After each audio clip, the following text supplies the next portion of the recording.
This is Breast Cancer Awareness Month. As many of you know, October is Breast Cancer Awareness Month. May is Women's Health Month, meaning, I guess, any women problems in general. This is just something I come across on YouTube, and I thought I would share to raise awareness on this channel. This is not related to breast cancer, so this would be more to share during Women's Awareness Month for all medical problems, but I'm going to share it now during Breast Cancer Awareness Month. It's Awareness Month, and this morning we're having an important conversation about the condition that impacts millions of women. And I'm one of them. Back in 2019, I learned during a routine gynecological exam that I had fibroids. I shared my journey on this show and didn't realize at the time just how suffer in silence. 70% of women are affected by fibroids, and I became one of them after being diagnosed in 2019. As years passed, the fibroids grew, physically distorting my stomach, and the pain unbearable. Okay, I'm going in.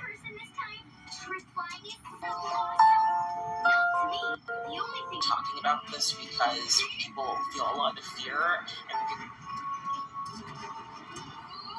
Okay, I'm going to pause it for a minute to say one of the reasons I'm also sharing this is because on October 6th, I had an ultrasound and found out that I have fibroids, and I'm sharing to raise awareness.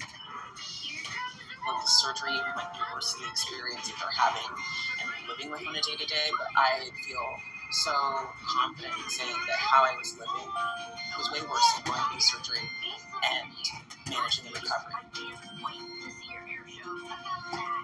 I have no idea what a monocarpus, whatever it is. It's usually they're non-cancerous. One of the main symptoms that was really hard was when I would go to the bathroom, I couldn't totally empty my bladder. I also started to get pretty frequent UTIs all of a sudden after having never had them, and also having had pretty much the same sexual partner for many years.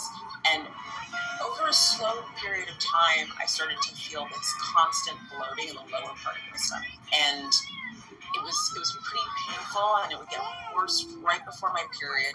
It really was the heavy bleeding that really started to scare me. But 2 years ago, I was lying in bed and noticed again that really intense bloating, and I took my fingers and felt down where the bloating felt the most hardness or firmness there.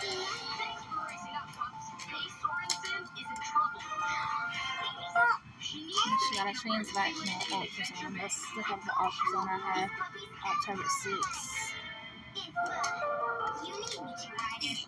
The doctor was able to find quite a few fibroids. I was really shocked by how many were found. I think at the time there might have been 10 or so. By the time I found my first initial fibroids, my uterus was stretched to about 10 weeks of pregnancy, so it started to really get higher inside of my abdomen, which is why I was having so much bloating, and also explained bleeding.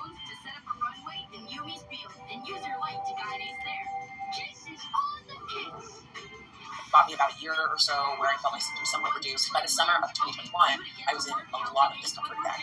And so I went back in to see my OB/GYN again, and they had found that more fibroids were present. After almost a year and a half, 2 years, I was walking around every day feeling very much like a 6-month pregnant person, but without any of the symptoms. About 2 months into surgery, and there's still some bloating. I still feel tender in certain places. I'm not exactly where I really had myself, but I feel way better. My energy is more back than it's been in years. I am just having a lot less bloating, and I just don't feel like I knew that the journey that I was on between pain, the isolation, the exhaustion, fibroids, I'm so tired. It can be a really lonely journey, especially because fibroids are what I consider an invisible obstacle. Sometimes as a result of what you experience not being visible, you can feel like maybe it's not as bad, maybe I don't need to talk about it as much, but to me, I knew how much I was suffering and how much I was struggling and how important it felt to share about that.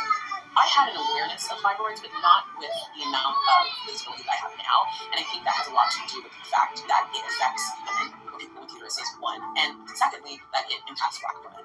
And what I think is so important about having this conversation is that now there's more and more and more information coming forward about fibroids.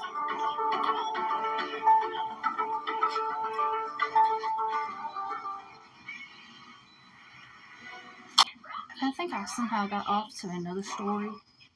Here's the original one I was trying to share. Said that I was a champ. The silver lining is it's over. Let's all take a deep breath in through our nose. Exhale, sigh out the mouth. 54-year-old yoga instructor Holly Corey was diagnosed with fibroids about 6 years ago, but in January decided to find out more about the procedure. Wow.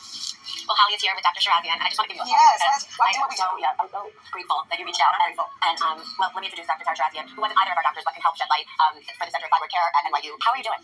I'm getting better. I'm getting there. So you've just been dealing with this for years, and for people who don't know your story, This is what was I it was similar trying to to what we've share. heard? Somehow I got Yes, off to another lady's 6 story. years ago, I found my first one. I was living with it, but in January, it just took a whole other spin, and it was continuous pain.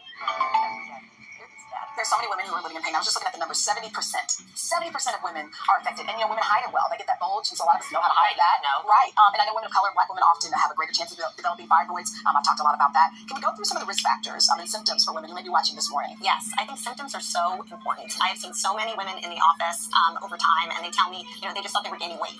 Especially with COVID, a lot of it goes undiagnosed because women are bloated. They feel like they're gaining weight. They have pressure symptoms. They can have urinary symptoms, and they don't necessarily attribute those symptoms to fibroids. Fibroids classically are thought of as bleeding tumors, but they do have a whole host of other symptoms. So I should say, we keep talking about fibroids. For people who don't know, they're small. How would you explain it? Yeah. Fifth grade, like, Benign tumors, growths of the uterus. We use the word tumor, but tumors can be benign or not benign. These are benign, but they create a lot of structural issues, right?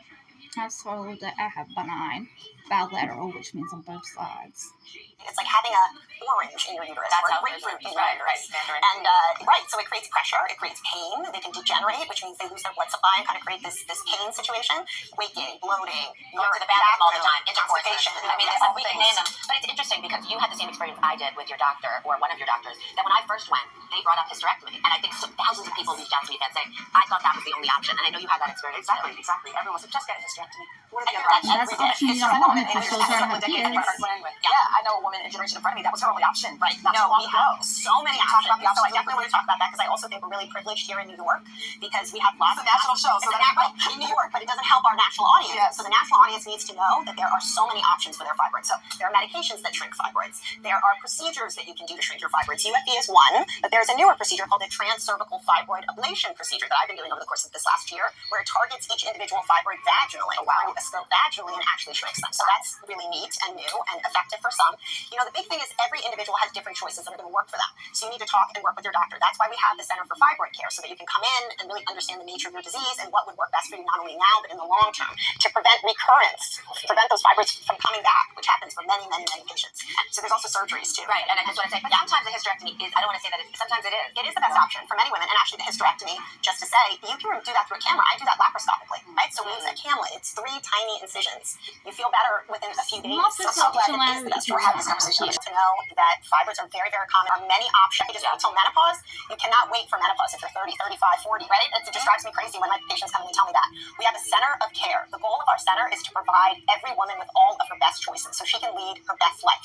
It's all about the choice that is best for you. It's not about any one particular choice, right? So we want people to have options, know those options, and come in, talk to us, and work together to accomplish them. Thank you for being so brave, for sharing your story, and for reaching out on Instagram. I mean, that's how I heard from all these fans, and thank you, doctor. We really appreciate it. Recipes, sellers, uplifting stories, shop our favorite deals, and so much.